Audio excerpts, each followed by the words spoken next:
And I thought about the common thread that tied together this woman's suffering to the political leadership in Washington, D.C. First of all, why was her daughter gone in the first place? Because our leadership decided that we were going to let illegal Mexican drug cartels bring this poison into our country in the first place. That was the first way our leadership failed her. The second way our leadership failed her is with economic policies that made it so unaffordable that she gave up eggs and decided that she was just going to have her grandkids eat toast.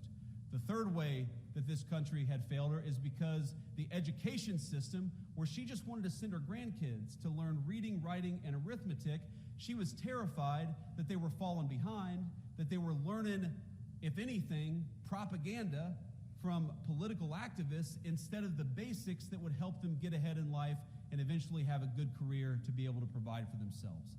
At every step of the way, the previous administration had failed this woman, and I could see it in her eyes, the American dream, this very idea that the next generation is going to be better than the generation that came before it. She was losing faith in that American dream. Now, I haven't talked to that woman since we were elected. I haven't talked to that woman since the campaign stop where I met her probably 7 or 8 months ago. But when I see that energy prices are lower, when I see that illegal immigration is down, when I see that fentanyl overdoses are down, when I see the president under his leadership, we're arresting Mexican drug cartel members at record numbers, what I see is an Ohio Republican Party and a national Republican Party that is fighting successfully for the American dream.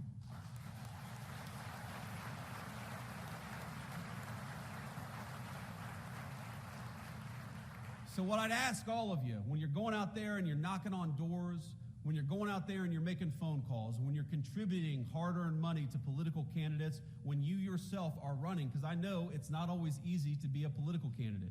Trust me, in Washington, D.C., they have this thing where I think it means we're number one in Washington, D.C., but all the pink-haired people throw up this sign, and I think, that means we're number one, right? I choose to take that as that symbol in Washington. But all kidding aside,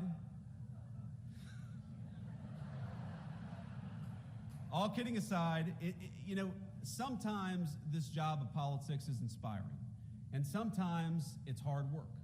And you take the good work, the inspiring work with the hard work, but I want you to remember that what we're trying to do is create the kind of country where that woman's grandchildren can grow up and go to a safe school where they get a good education.